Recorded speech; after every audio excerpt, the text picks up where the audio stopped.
There's a video that's out that's a compilation of me saying the N-word. Now, I know that to most people, there's no context where a white person is ever allowed to say that word, never mind publicly on a podcast. And I agree with that now. I haven't said it in years, but for a long time, when I would bring that word up, like if it would come up in conversation, instead of saying the N-word, I would just say the word. From gratuitous use of the N-word to insanely sexist takes, the revelations of the Joe Rogan Experience have been an experience. And apparently it's one that's well supported, as Joe Rogan was just offered $100 million to move his show from Spotify. Welcome into TYT's Overruled. I am your host, Adrienne Lawrence. First, the background. Joe Rogan was put on blast last week when someone compiled a video of the podcaster saying the N-word, like the whole word, some 70 times. I will not replay that video for you, but I can tell you it did prompt Rogan to put out an apology, some of which you caught in the opening of the segment of this show. Well, in the wake of that reminder of who Joe Rogan is, Spotify cleansed its platform of a litany of his offensive podcast episodes, including those that essentially gratuitously used and unnecessarily used the N-word. And that brings us to today's news. In response to the fear that Joe Rogan will be canceled today, a social media platform named Rumble offered Joe Rogan $100 million to move his uber-popular podcast from Spotify to its new video platform.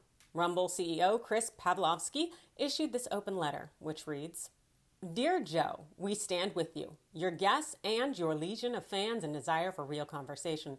So we'd like to offer you 100 million reasons to make the world a better place. How about you bring all your shows to Rumble, both old and new, with no censorship for $100 million over 4 years? This is our chance to save the world. And yes, this is totally legit." Who is Rumble? Well, let's check out its website, which reads, "We are Rumble. We are for people with something to say and something to share, who believe in authentic expression and want to control the value of their own creations. We create technologies that are immune to cancel culture, because everyone benefits when we have access to more ideas, diverse opinions, and dialogue. Join us. We are on a mission to protect a free and open internet."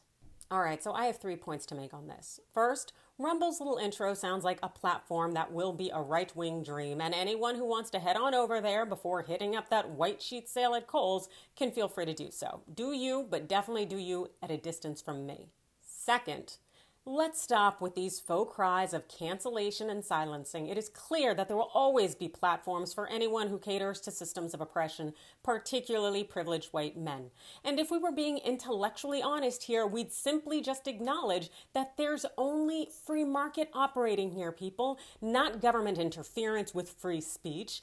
People, i.e. consumers, get to decide what they want to invest their money in. If they opt not to invest in Spotify because they don't care for their business practices or the message that they're uplifting, or even just don't like their logo, that's fair because laissez-faire.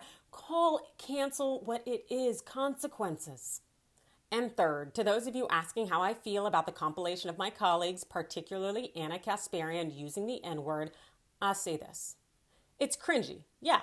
That word tends to be pretty cringy when it's coming out of someone's mouth, particularly someone who's non-black. But also, I have the wherewithal to understand that Anna was reading and or reciting the term as it was stated in a news story and was not doing so in a gratuitous fashion to feel like she was being edgy a la Joe Rogan. Nor did it appear that Anna was taking any joy in using the term, unlike Joe Rogan. Nor did she reference being in a black neighborhood in Philly as being in Planet of the Apes, unlike Joe Rogan, and so on. I also appreciate that things have changed. Society standards have changed. How our society shows up for marginalized people and acknowledges the harms that we feel has changed. There's a lot of behavior that was once overlooked and it's no longer ignored. But you can see a lot of intent behind behavior, even when the impact is similar or the same. And I damn sure know that the intent wasn't there. So as far as I'm concerned, that's progress. That's the epitome of being a progressive. We're supposed to evolve and get better every day. I firmly believe the Young Turks have done that and continue to do that. And that's why I'm a part of this family. We may not get those $100 million checks, but we damn sure do get better every day. So thanks for watching.